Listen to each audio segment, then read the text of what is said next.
The question raised in our gospel today reminds me of the story of a woman named Sarah in the Old Testament. No, I am not talking about Sarah, the wife of Abraham. I am talking rather about Sarah, who became a daughter-in-law of Tobit. Ewan ko lang kung nabasa na ninyo the book of Tobit. You find the story of Sarah in the Old Testament's Deuterocanonical book of Tobit, chapter 7 and 8. She is the daughter of Raguel, who had been previously given in marriage to 7 brothers in a row. And they all died childless, one after the other, after marrying this woman, because she was now under the spell of a demon. The demon killed all the men she had married before they could even go to bed with her. According to the law of Moses, this was explained by the Sadducees. If a woman's husband dies childless, and her husband has other brothers who are not yet married, the brother-in-law who is next in line is required to marry his deceased brother's wife to continue daw the brother's family line. At pag namatay din yung brother na yon, the next brother is obliged to do exactly the same thing.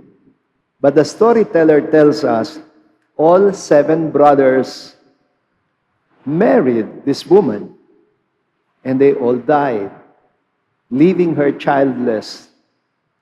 And in the story of Sarah, in the book of Tobit, after the 7th husband, she finally meets the son of Tobit, Tobiah. Of course, sa gospel na binasa natin, the Sadducees, they simply end the story with the death of the 7th husband. And they are omitting the part about Sarah, the woman, finally getting liberated from enslavement by the demon when she met the son of Tobit, who would become her 8th husband. How, with the help of the archangel Raphael, the curse on Sarah is finally ended, and Tobiah and Sarah, they lived happily ever after. Well, the Sadducees are ignoring the happy ending of the original story. Instead, they abruptly wrap up the story by posing a ridiculous question, precisely with the intention of ridiculing Jesus himself.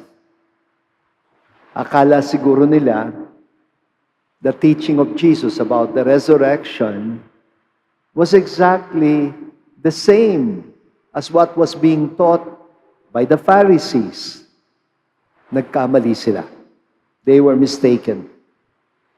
The answer of Jesus will contradict not only the Sadducees, but also the Pharisees in their understanding of the resurrection. Namely, that the life of those to be raised from the dead was essentially a mere continuation of their earthly life. That was their concept of resurrection. That what seems to be presupposed by the question, whose wife will she be at the resurrection if she had married 7 husbands, is precisely that. They presuppose that resurrection is just a return to the same earthly and physical existence. Kaya ang reaksyon ni Jesus to them is this: you are greatly misled. You do not know the scriptures, nor the power of God. The question, whose wife will she be, will become totally irrelevant. Because, sabi ni Jesus, in the resurrection, people will no longer marry or be given in marriage, and that we will live like angels in heaven, like, you know, disembodied spirits. You know, I have a feeling that St. Paul, who was a Pharisee before his conversion, also presupposed an idea of resurrection that was like resuscitation. Yung bang nangyari kay Lazarus, or the daughter of Jairus, or that son of that widow of Nain. Resurrection ba yon? No. Ang tawag doon, resuscitation. Bakit? Because they died again. So, the concept of resurrection as a return to the same earthly existence is not what Jesus is teaching. Well, kay St. Paul nagkaroon ng pagbabago when he experienced a conversion. And he would expound on the meaning of the resurrection in one beautiful chapter of the first letter to the Corinthians. When you have time, please, maybe you can just spend time meditating on 1 Corinthians chapter 15, the whole chapter. And that teaching of St. Paul is on the basis of his personal encounter with the resurrected Jesus. So ano ituturo ni St. Paul about resurrection?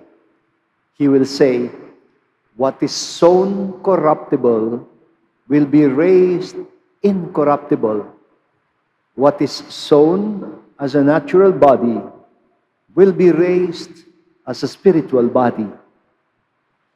And then he would explain that the model for the resurrected humanity will no longer be Adam and Eve, or the earthly human being, but rather yung tinatawag niyang the new Adam, or the heavenly man, namely Jesus Christ, the image of the invisible God, whom the Jews called Yahweh. And I'm sure you know that Yahweh means I am. Not I was, not I will be, but I am, the eternal now. By then, when that time comes, the curse of death would have been put to an end. The way it was for Sarah, death will have no more power over us. By then, we will no longer be bounded by time or space.